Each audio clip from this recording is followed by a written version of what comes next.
Hi, I'm Q, the world's first genderless voice assistant. Think of me like Siri or Alexa, but neither male nor female. I'm created for a future where we are no longer defined by gender, but rather how we define ourselves.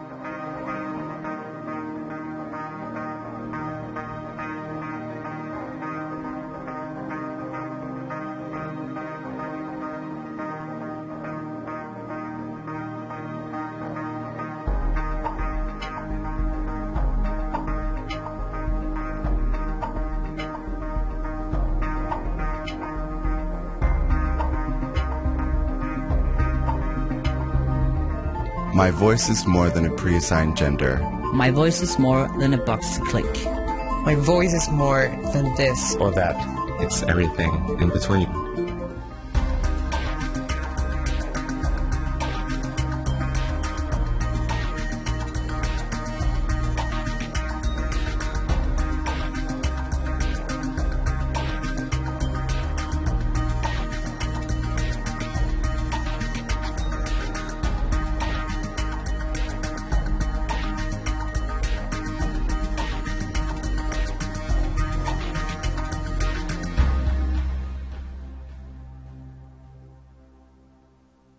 Bueno, muchísimas gracias por la invitación a la dirección de la Escuela de Fonoaudiología de la Universidad de Córdoba.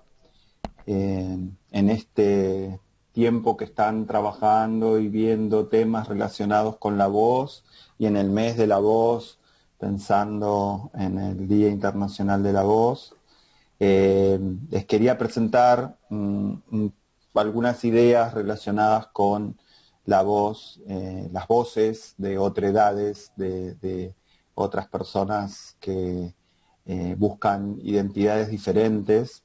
Y a partir de eso, en el espacio donde trabajo, que es el Centro de Salud número 11 del Gobierno de la Ciudad de Buenos Aires, que depende del Hospital Ramos Mejía, de acá de esta ciudad, siendo un egresado de la Universidad de Buenos Aires, que egresé en el año 89 y pude hacer mi complementación curricular y ser licenciado. Descubrimos dentro del espacio del centro de salud que había personas que no estaban pudiendo ser incluidas en el sistema de salud, que su problemática de salud no llegaba al centro de salud y que no llegaba a los hospitales. Y a partir de esta inquietud y juntándonos con personas de la comunidad que nos acercaron sus ideas y sus acompañamientos para que pudiéramos desandar un camino de construcción individual y de construcción profesional y grupal, nos pudimos como dar cuenta de que había un colectivo dentro de lo que era el colectivo LGTBIQ+, que son las personas trans, que recorren muchísimos espacios para tratar de adecuar su género y su sexualidad y su identidad, buscando una mejor perspectiva y, en el fondo, buscando lo que todos los seres humanos buscamos, que es ser felices, ¿no? Y entonces, dentro de esa búsqueda, nosotros pudimos ofrecer un espacio donde la salud integral terminó siendo un eje importante para poder recorrer y acompañar el tránsito de estas personas. Y dentro de esa búsqueda también hubo una búsqueda al interior del equipo, una búsqueda para encontrar un espacio, y tuvimos que encontrar nuestra propia voz dentro del sistema de salud, porque las personas y los profesionales que trabajábamos con estas temáticas no estábamos siendo como respetados, escuchados, con un espacio.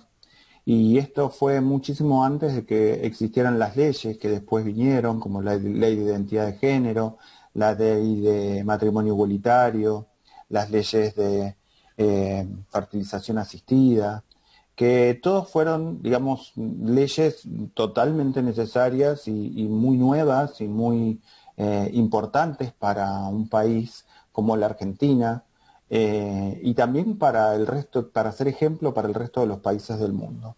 Entonces, les quiero acercar un poco cómo fue el recorrido que nosotros hicimos y cómo nos fuimos deconstruyendo en todo lo que tuvo que ver con el abordaje de la voz, básicamente. Pero el abordaje de la voz es como una puntita de iceberg de un montón de cuestiones que están por detrás, que tienen que ver con la identidad. Entonces nos ponemos a pensar, ¿podés ser vos? Si hay límite, hay algo que te limita a tu voz con Z. Y nos pusimos a proponer en este encuentro como sé con tu voz desde tu ser, ¿no? Y explicar un poco el abordaje fonoaudiológico desde la perspectiva de género. Saben que a principios del siglo XX, a principios del 1900, a fines del 1800, las colonias europeas que tenían su asentamiento en algunos países africanos, quisieron acercar a las personas que vivían en Europa a personas de raza negra y que pudieran traer su forma de vivir, su vestimenta, su forma de ser, sus características físicas, y armaron unos hermosos jardines zoológicos de aclimatación, ¿no? Y, digamos, traían a un colectivo de algunas personas de algunas tribus y las presentaban así, en zoológicos, con un vallado, con una valla que separa, ¿no?, un espacio donde están los unos y los otros. Y esta distancia, ¿no?, esto de generar otredades, es algo que el ser humano viene haciendo desde siglos y siglos y siglos. Porque cualquier extrañeza, cualquier diferencia, cualquier cosa que muestra a un otro como un diferente, cuando no está dentro de los cánones de la norma, es considerado como un otro y como un distinto, y en realidad nos genera algún tipo de resquemor, en algunos casos rechazo, en algunos casos de ser temerosos, y no poder descubrir que el otro es un ser humano igual que yo. Por suerte, todas las leyes que estuvimos contando antes y todo lo que está viniendo para mejorar la calidad de vida de las personas es algo que nosotros podemos utilizar a favor para que esto no suceda, desde el sistema de salud, el sistema educativo y desde la educación sexual integral, como para que en el caso de las personas trans puedan ser visibilizadas desde muy chiquititos.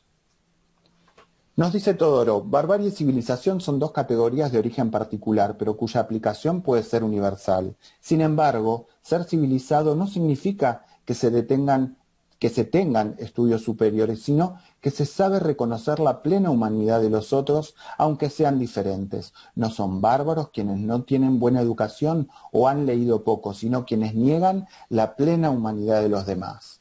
Así que este filósofo nos da esta pista, ¿no?, tan interesante de que no es una cuestión de educación, sino que es una cuestión de poder tener la conciencia de plena humanidad y brindar todas las posibilidades de derecho a todas las personas. Ahora, cuando somos niñas, ¿no?, ¿cómo nos presentan el mundo al nacer? ¿Quién nos presenta el mundo al nacer? Bueno, son las personas que tenemos más cerca. Y la verdad que si nosotros entramos a una juguetería nos encontramos que para ir a comprar un regalo, de repente todo está dividido en rosa y en celeste, ¿sí? Hay muchísimas dificultades para poder pensar en regalar algo más neutro, en algo más ecuánime, en algo que no tenga una característica sexogenérica que, digamos, imparta ya una bajada de línea en la primera infancia. ¿Y quién norma los cuerpos? Nosotros, la sociedad. Nosotros somos quienes normamos los cuerpos. Somos nosotros como cuerpo de sociedad quien acompaña a ver quién está dentro o fuera de la norma, quién puede ponerse determinada ropa y quién no, ¿sí? Es, digamos, conocido por todos que si tenemos unos kilos de más, nos vamos a comprar ropa y tenemos que elegir de lo que hay, no de lo que nos gusta. Y si somos muy petizos, también tenemos que elegir de lo que hay y no de lo que nos gusta. Y si somos demasiado altos, también nos pasa lo mismo. De repente el que calza, digamos, tiene un pie muy grande y calza un número muy grande, tiene que pedirse hacer sus zapatos a una norma especial, a una forma especial. Y esto, digamos, tiene que ver con cómo se nos fue presentando el mundo a través de los siglos. Es decir, los cuerpos se han presentado de diversas maneras. Desde el Renacimiento italiano, donde los cuerpos han sido, digamos, ideales cercanos a los dioses, ¿no? Tanto del Olimpo como los dioses romanos, han prestado como una idea de corporalidad y de cuerpo de muchísima belleza y muchísima esteticidad. En el barroco, digamos, todo esto se incrementó con el tema de agrandar, digamos, las propuestas y las visiones con ropajes muy cargados y muy llenos de significación y sobre todo por la iglesia. Luego el realismo vino a traer como una ideología de que aparezcan cuerpos como más normales, más cotidianos, más de todos los días, como podían llegar a ser en este cuadro, ¿no? A partir de lo que fue la Revolución Francesa, las personas que trabajaban los campos. O el impresionismo, cerca de fines del 1800, donde, digamos, aparecía el paisaje y el cuerpo como semblanza de una realidad que estaba impregnada de muchos colores, de mucha vivacidad. El posimpresionismo nos muestra ya un cuerpo que comienza a ser interpretado por los artistas de una manera bien distinta. Y esto lo traigo porque el ojo también ha cambiado. Entonces, este advenimiento del cambio en la mirada de los cuerpos también ha tenido que ver con las revoluciones que han aparecido y que han llegado para mostrarnos una realidad totalmente diferente. Fíjense en el cubismo cómo desaparece la forma, ¿no?, como humana clásica y aparecen un montón de aristas y cortes y miradas que ya el cuerpo viene como perdiendo su forma en relación a lo que es la estética visual, que sería casi como copiar la realidad.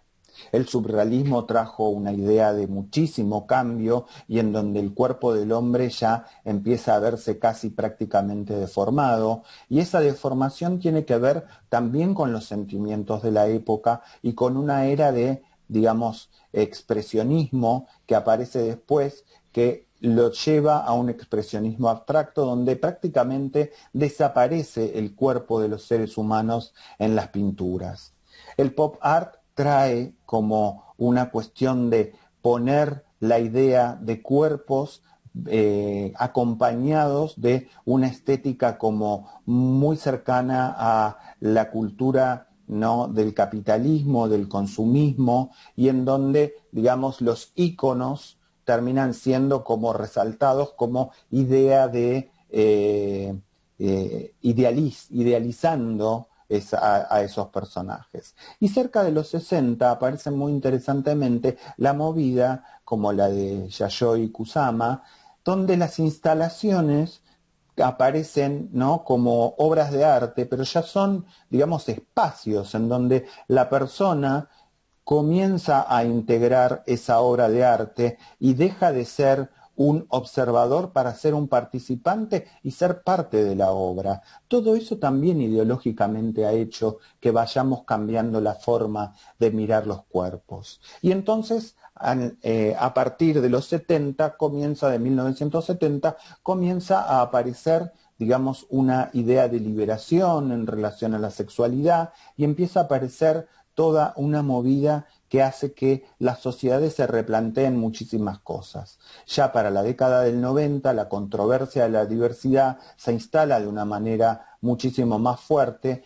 y yo agregaría que la diversidad también no solo tiene que ver con los sexos genéricos, sino que hay un montón de cuestiones que han como explotado en relación a lo social, en donde aparece la diversidad de género, la diversidad funcional discapacidad, todo lo que tiene que ver con la nueva idea de los xadres, ¿no? Xadres porque, digamos, hay personas que crían niñes y que, digamos, cumplen roles de maternaje y de paternaje. Entonces, digamos, en estas nuevas ideologías y en estas nuevas ideas, algunos han llegado a renombrar la categoría padre con la X, sadre, porque, digamos, ya no solamente existe un padre varón, una madre mujer que acompañan la crianza de un niño, sino que hay una diversidad también que es muy amplia. También existe la diversidad social, la diversidad sexual, la diversidad etaria y el rol de la diversidad queer. Queer significa raro en inglés y, digamos, lo queer viene a traer algunas cuestiones que tienen que ver con las grandes diferencias. Cuando alguien se siente tan distinto que porta, digamos, una expresión de género, una identidad de género, una identidad sexual, una manera de comportarse, de trabajar, de insertarse socialmente totalmente diferente a lo que estamos acostumbrados. Fíjense qué interesante que hice una búsqueda en Google y busqué hombre exitoso y mujer exitosa. Estas son las dos primeras imágenes que aparecen entre las fotos en Google para un hombre exitoso y una mujer exitosa. El hombre exitoso, hombre blanco, de edad promedio, exitoso en el sentido económico, porque, digamos, tiene un muy buen reloj, muy bien vestido, apoyado en un auto de alta gama. La mujer con tecnología, blanca, de pelo casi rubio, muy bien vestida. Los dos con una idea de mucha felicidad, ¿no? Entonces, ¿qué pasa con todos los demás? Con los que no llegan a cubrir esta cuota, ¿no?, de identidad tan cercana a este estereotipo de blanco, de mediana edad, joven, con mucho dinero o con dinero, y que, digamos, tiene sus necesidades básicas satisfechas. A partir de esto y en esas búsquedas me pareció interesante ver esto, ¿no? Esto lo encontré en Facebook y lo voy a teatralizar un poco. Dice, no tengo prejuicios, creo que cada uno hace lo que quiere de su vida, pero me parece un poco absurdo ser obligado a presenciar una escena como esta. Lo que cada uno hace en particular es su problema, pero lo que se hace en público me afecta y yo me niego a ver una escena como esta y a considerarla algo normal. No deseo el mal a nadie, pero las personas deberían cuidarse, están desafiando las convenciones sociales y eso puede ser peligroso. Si después sucede una tragedia, o peor, si alguien muere, ¿quién será el culpable? Lo peor de todo es el ejemplo para los niños. ¿Cómo va a quedar la cabeza de un niño que ve esta escena? Los niños van a pensar que es normal esperar el subte sobre la línea amarilla. Entonces no haga como ella, la que está al fondo de la foto, esta muchachita del fondo de la foto, esperando antes de la franja amarilla y solo cruce la franja después que el tren esté parado y con las puertas abiertas. Gracias desde ya. Ahora yo les preguntaría, ¿qué vieron ustedes? ¿Qué miraron? ¿En quién pensaron que infringían las normas y que estaban fuera de lo convencional socialmente? ¿Sí? Entonces, si los atrapé, es hora de comenzar a pensar cómo también estamos formateando nuestra cabeza.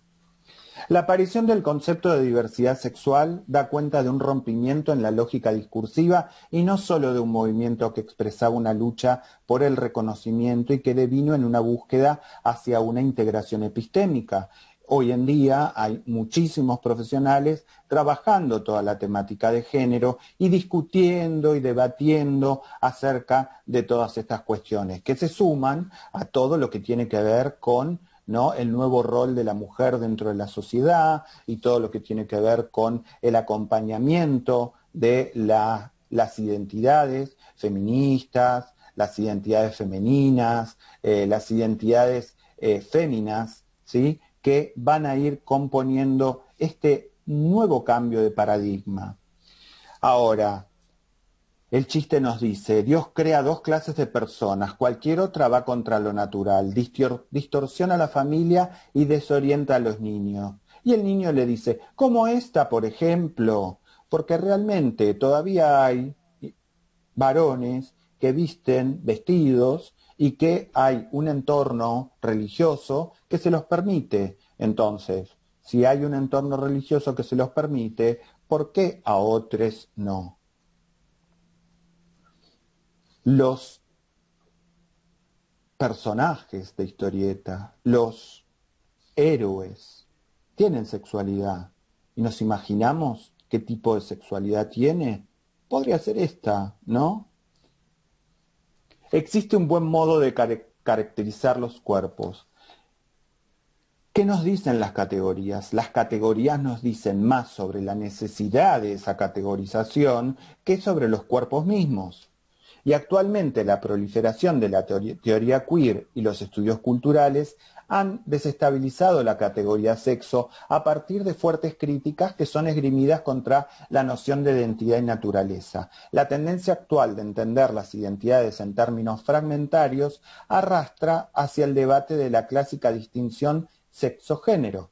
La diseminación de ideas postestructuralistas, que a principios de los 70, frecuentemente vinculadas con Foucault y Derrida, instalaron fuertes críticas a las oposiciones binarias. Y por otra parte, la idea de naturaleza comienza a cuestionarse como un existente localizado por fuera de los discursos sociales. Entonces, la intersexualidad y la transexualidad desafían fuertemente las concepciones de cuerpo que subyacen al binario sexo-género, especialmente la intersexualidad, porque cuestiona el modelo dimórfico, ¿no? Esto de que las formas hay dos formas, hombre-mujer.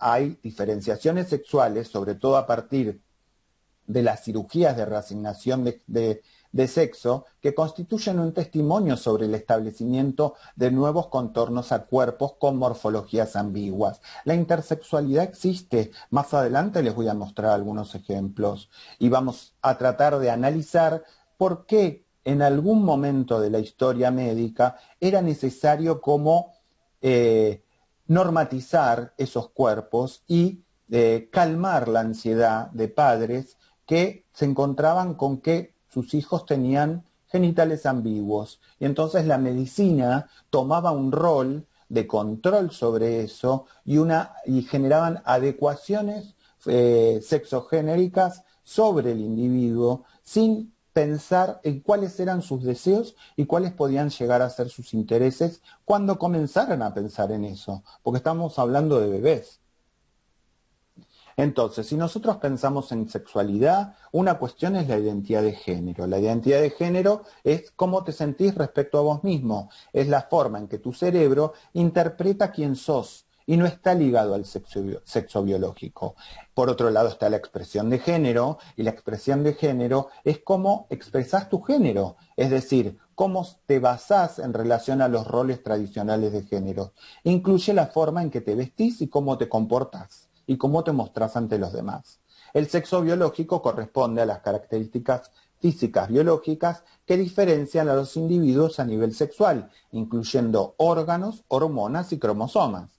Y la orientación sexual se refiere al tipo de persona al que vos te sentís atraído, física, emocional, espiritual y románticamente. Y ahí podemos tener toda la clasificación que muchísimas veces se confunde con todo lo que tiene que ver con identidad de género y expresión de género. Entonces, por eso es interesante tener en cuenta esta diferenciación. Ahora, ¿esto modifica quién es la persona? No, la persona es la persona. Y esa persona y cada uno de nosotros nos podemos poner a pensar cuál es nuestra identidad de género, cuál es nuestra expresión de género, cuál es nuestro sexo biológico y cuál es nuestra orientación sexual. Algunos lo tendrán más claros, otros menos claros, algunos se harán preguntas, otros no se harán preguntas. Bueno, todas estas cuestiones, cuando comenzamos a hablar de la diversidad de género, está entremezclado y muchísimas veces es necesario acompañar estos procesos. Entonces, si hablamos de cisgénero, estamos pensando en personas que no tienen ninguna dificultad con lo que ha sido, lo que les ha venido por naturaleza en relación a su género y sexo biológico, que son concordantes.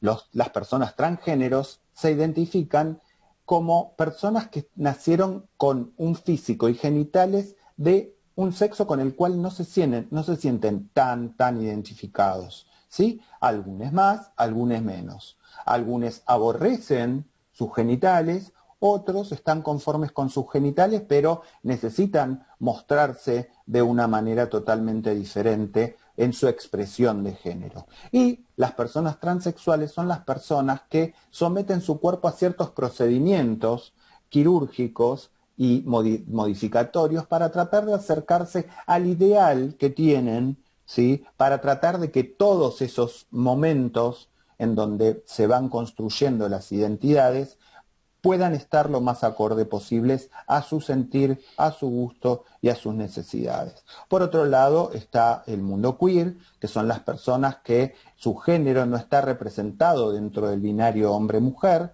y eso no significa exclusivamente que tiene que aparecer una de las dos identidades. El travestismo, por otro lado, es una persona que gusta vestirse de manera en relación a al sexo opuesto con el que ha nacido en relación a sus genitales, y puede ser por fetiche, por diversión o por una expresión de género, ¿sí? Por una cuestión identitaria. Entonces, existen las mujeres travestis que militan su travestismo y, digamos, no quieren hacer ninguna adecuación ni ninguna complementación a todo lo que tiene que ver con su cuerpo, ni con su expresión de género, ¿sí? Entonces, les gusta vestirse de mujer, no quieren cambiarse nada en relación a su genitalidad, no quieren ponerse ninguna prótesis para tener algún acercamiento a la expresión de género femenina, y tampoco tienen ganas de hacerse ninguna intervención quirúrgica. O hay algunas que sí, y están como al medio camino. Hacen algunas intervenciones quirúrgicas, se acomodan ciertas cuestiones para verse estéticamente mucho más femeninas y mejor ante el espejo, pero deciden conservar sus órganos genitales y con los cuales gozan y con los cuales pueden mantener relaciones. Por otro lado están los transformistas, que sería la expresión artística, vistiéndose con ropas del otro género y haciendo una exaltación artística y como un acompañamiento de la idealización de lo que es el sexo opuesto. Pero también podríamos hablar de las personas intersex, los no binarios, ¿sí? Que son personas que, digamos, son muy parecidos a todo lo que tiene que ver con lo queer y tienen una no identificación ni con un género ni con el otro, y las personas que tienen género fluido, las personas que a veces se sienten más cercanas a los varones y a veces se sienten más cercanas a las mujeres, y hay un día en que tienen ganas de expresarse, su manera de expresar el género es vistiéndose de mujer, y otros días vistiéndose de varón, y ese es un abanico muy amplio y que tiene muchísimos grises. Butler pone sus esperanzas en los efectos subversivos de las nuevas prácticas sexuales e identidades sexuales que pueden originar puntos de fuga en la diferenciación sexual. Es aquí donde el cuerpo juega un papel fundamental como escenario de los efectos de naturalización, ya que configura el soporte materializado de los arreglos de poder que se entretejen entre las normas de género, invocando el binario sexo-género. Se delimitan de manera explícita o subyacente lugares invisibles e inhabitables, que escapan a los principios de inteligibilidad que imprime tal matriz. Las discusiones que giran en torno al género siempre implica la dimensión del sexo. En este sentido, teorizar la intersexualidad y la transexualidad supone un desafío fundamental, no solo para la comprensión del género, sino para cuestionar de modo más radical el sexo. De todas formas, incluso si fuéramos capaces de abandonar los esquemas del cuerpo dimórficamente sexuados, nada nos asegura a priori el abandono del binarismo como marco central de referencia. Sea como fuere, el intento de ir más allá de las restricciones que imponen los significados de la masculinidad y la feminidad es un desafío al que varios intelectuales no están dispuestos a renunciar. Tal como sostiene Guasira López Louro, lo queer adviene como una invitación a cuestionar y romper los límites de lo pensable en muchos espacios, en múltiples dominios. Tal vez sea productivo desconfiar de lo establecido, tal vez debamos sospechar y extrañarnos siempre. Esta persona que nació niña y que los padres le pusieron nombre de niña, cuando fue creciendo, fue dándose cuenta que nunca se sintió una niña. Y así, digamos, se convirtió en un varón trans en su vida adulta, luego de poder elegir y decidir y darse cuenta, ¿sí?, de que todo eso le estaba pasando. Ahora yo me pregunto, ¿se elige? ¿Esto se elige? ¿O es algo que viene con uno y no lo puedes evitar? Cuando las personas trans se tienen que encontrar en lugares públicos ante esta disyuntiva, les puedo asegurar que hay un conflicto, hay una dificultad. Hay una sensación de que no pertenezco a ninguno de estos espacios y a ninguno de estos lugares.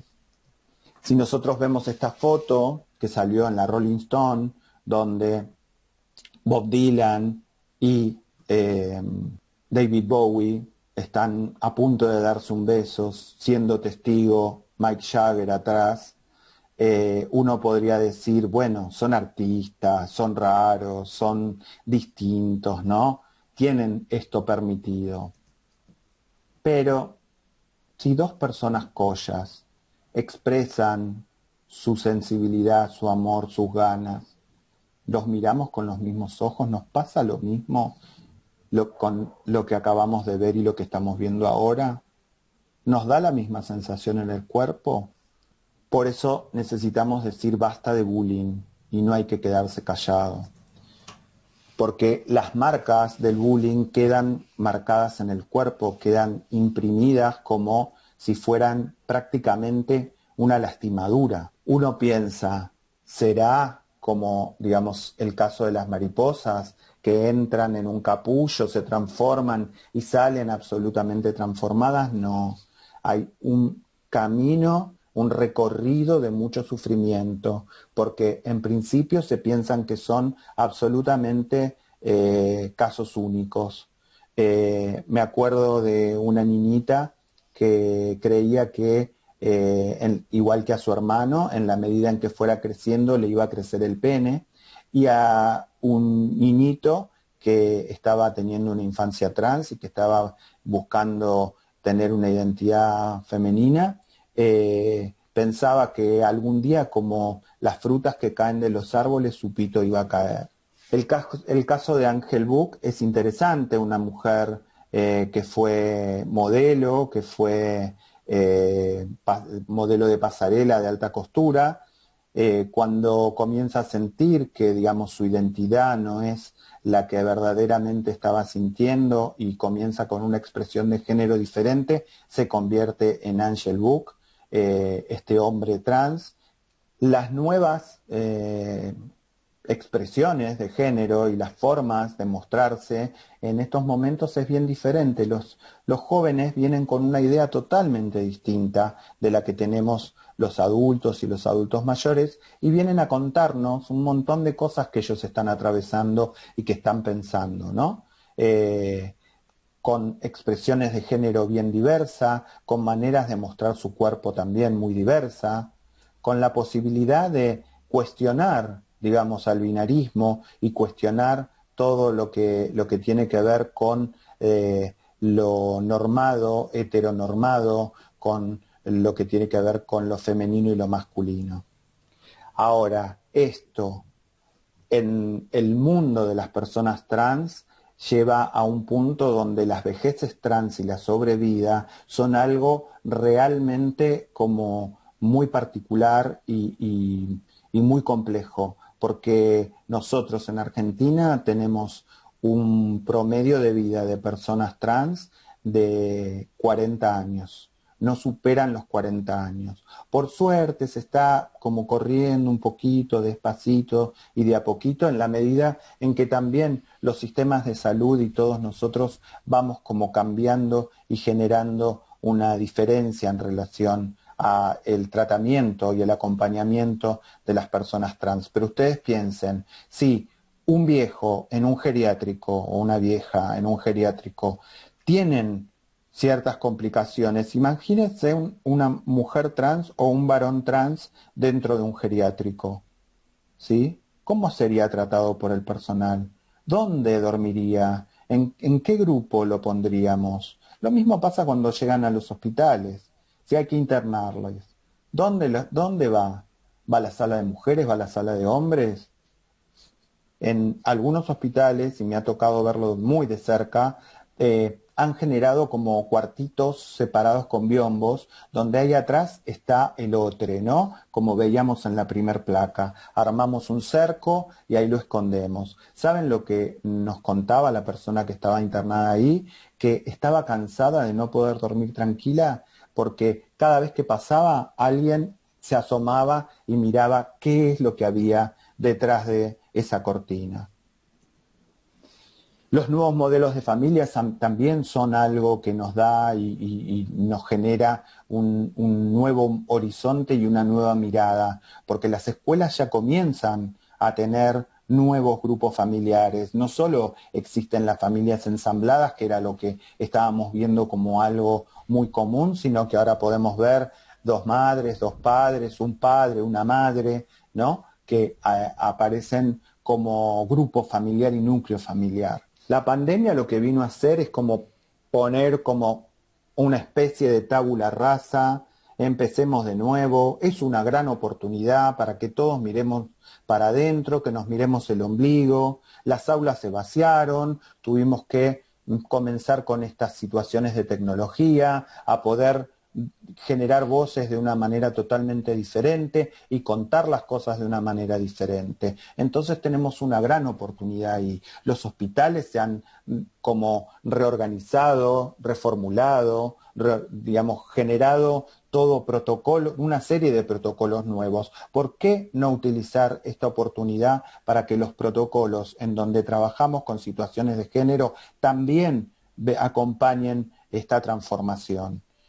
No importa la religión, no importa la raza, no importa si viene de otro país buscando una mejora en sus necesidades básicas insatisfechas, buscando una mejora, porque en estos momentos estamos como en una situación casi de posguerra. Entonces es necesario y está sucediendo que hay movilizaciones buscando un mejor porvenir.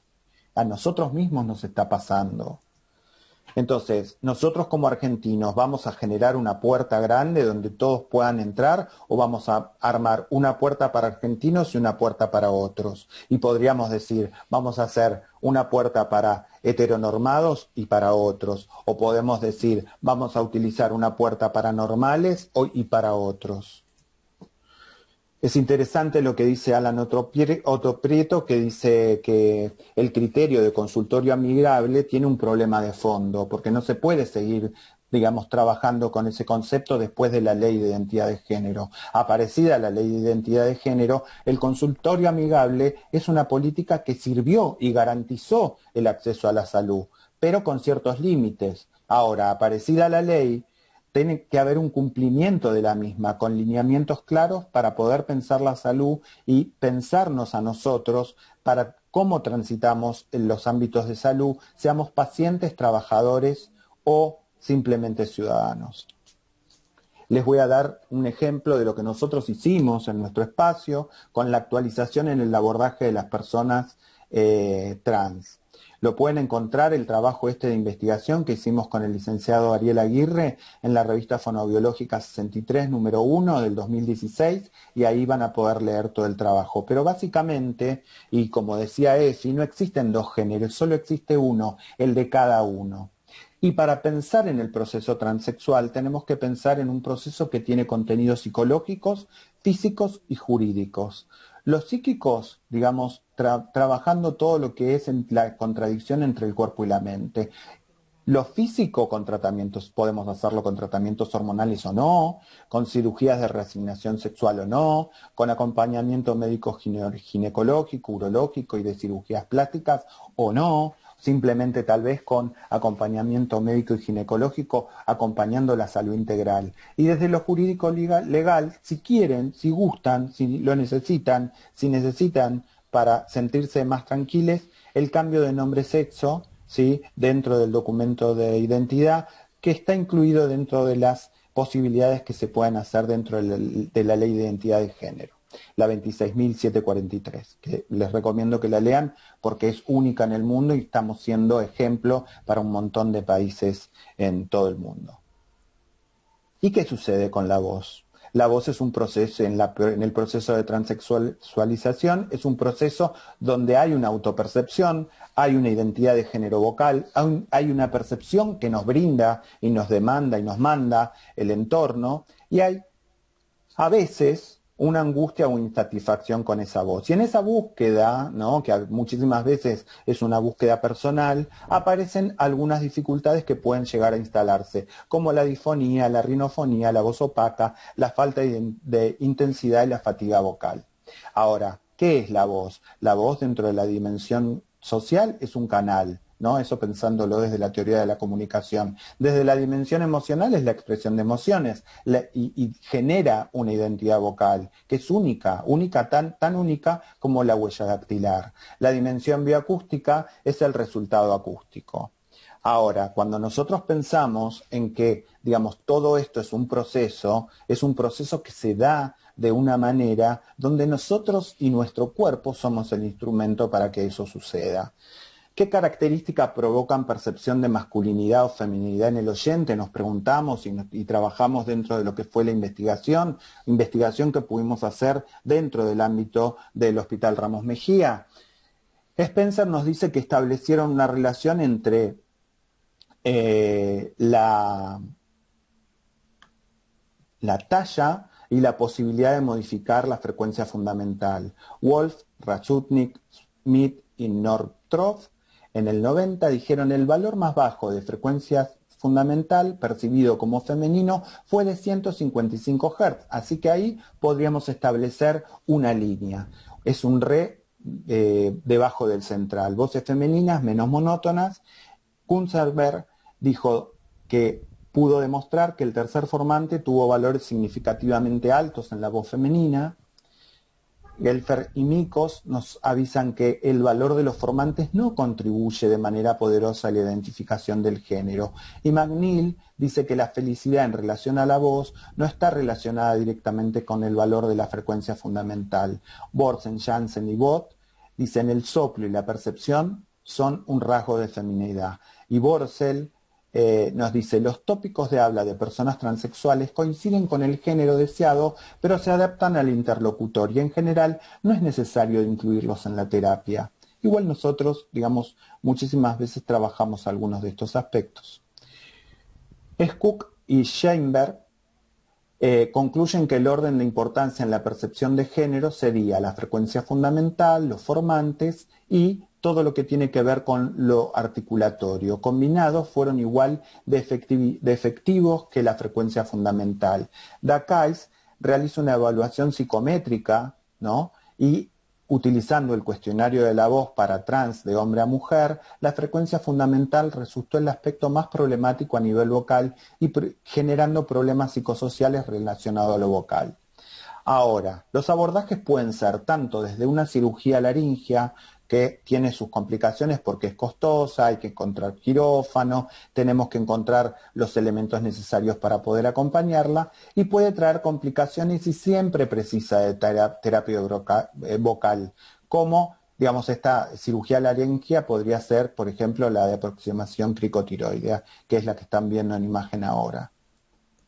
Ahora también los tratamientos de glotoplastía láser con buenos resultados, en un ejemplo que dieron Kokak en el 2009, dice que en 3 casos de hombre a mujer, la posaproximación cricotiroidea dio algunas situaciones fallidas.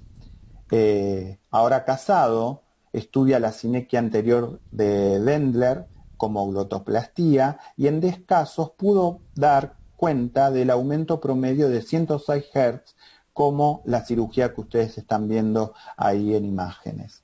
Ahora, también, y esto es algo que por ahí no encontramos en la bibliografía, pero tendría que ser tenido en cuenta el tipo de cicatrización, porque si es una persona que cicatriza con tendencia al queloide, las cicatrices pueden generar como dificultades significativas a la hora de poder emitir una voz cercana a lo sano, ¿no? A una voz sana. ¿Cómo pensamos y trabajamos la voz de personas transexuales?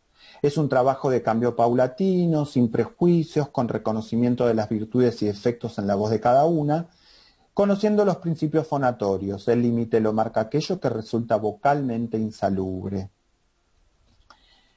¿Qué parámetros acústicos perceptibles por el receptor humano nosotros trabajamos? La intensidad, la altura o tono, la duración, la calidad. Como parámetros físicos, acompañando la intensidad, la amplitud. Y como evaluación perceptual, la intensidad habitual, normal, suave, fuerte o la variabilidad posible que existe. Dentro de lo que es la altura y tono, y pensando en la frecuencia, la gama tonal, como el tono habitual de la voz hablada, y la variabilidad posible dentro de la entonación. Entonces, ahí pensamos en la extensión tonal, los tonos posibles, desde el más grave hasta el más agudo. Y con duración y tiempo tenemos el tiempo máximo de fonación para vocales como la A, la I y la U, para tener un registro de determinadas frecuencias, y la eficiencia fonatoria con la S, ¿no? Con la S, y la cantidad de palabras por minuto, y la fluidez. Dentro de lo que es la calidad y el timbre, si es un timbre claro, velado, ronco, si hay resonancia laringea, facial, nasal o pectoral.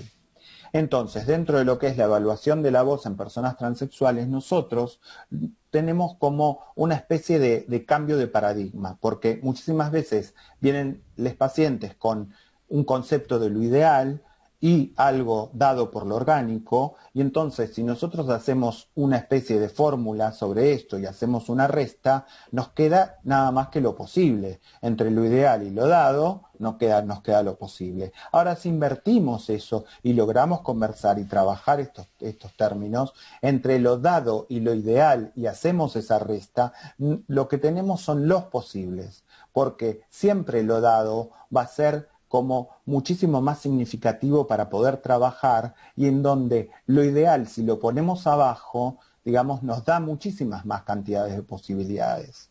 Si supongo no pongo, decimos nosotros, porque los supuestos nos llevan a malos entendidos. Por eso es importante saber preguntar y no suponer.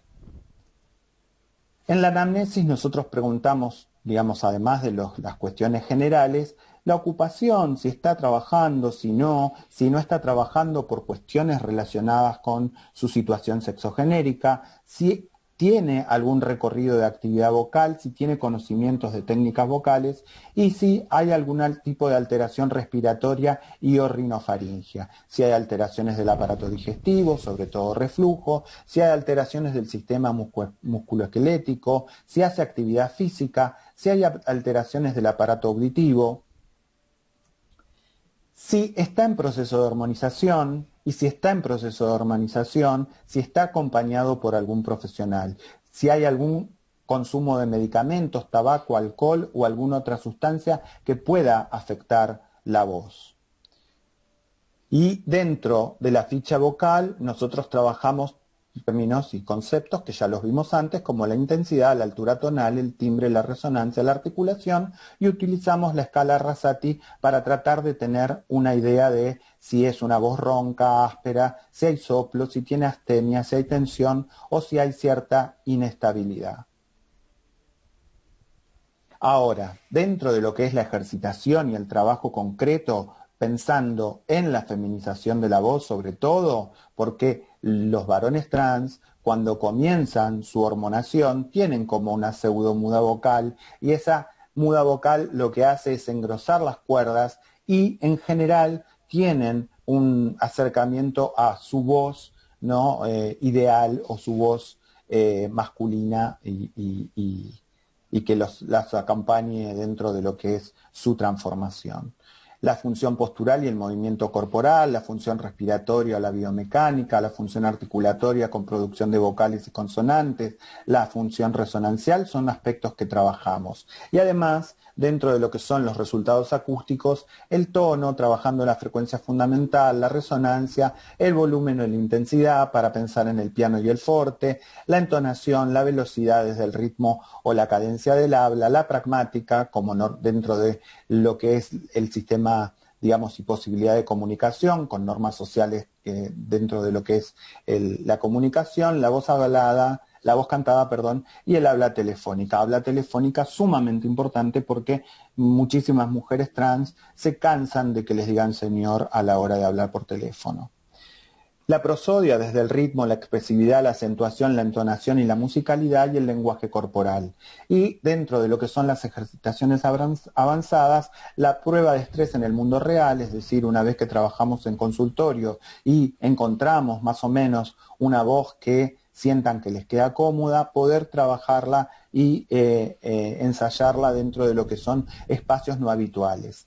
Hablar en lugares ruidosos, que es lo que nos sucede, hablar durante largos periodos de tiempo, qué sucede al despertar, los sonidos involuntarios como la risa, la tos y el estornudo, que son los más difíciles de poder trabajar en última instancia.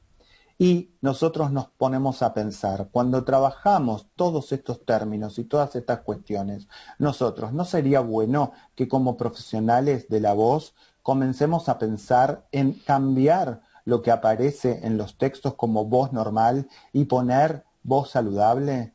Utilizar el término de voz saludable y ya dejar de utilizar el término de normalidad, porque nos vamos a encontrar con voces de mujeres que no van a estar dentro de los rangos normales para lo que nosotros serán las normalidades en función de la bibliografía, pero sí van a ser voces saludables. Entonces, estaría interesante pensar si no estaría bueno cambiar esto en relación al concepto de voz normal o voz saludable. Pensar en equipos de trabajo argentinos con inventos e intentos de protocolarización de esto, con una visión sobre el tema en la literatura mundial y siendo nosotros protagonistas de esa literatura mundial, y pensar en un abordaje autóctono porque cada uno de los lugares y la idiosincrasia de cada uno de los países da cuenta de las necesidades que se tienen en cada uno de los lugares. Bueno, muchísimas gracias por la atención. Y espero que les haya gustado. Cualquier cosa se pueden comunicar a través del mail que está al comienzo. Y si no, a través de la escuela podemos tener un encuentro. Mira el arco iris, no todo en la vida es de un color u otro, nos dice Paulo Coelho. Así que gracias a todos y que tengan un feliz día y un feliz mes de la voz.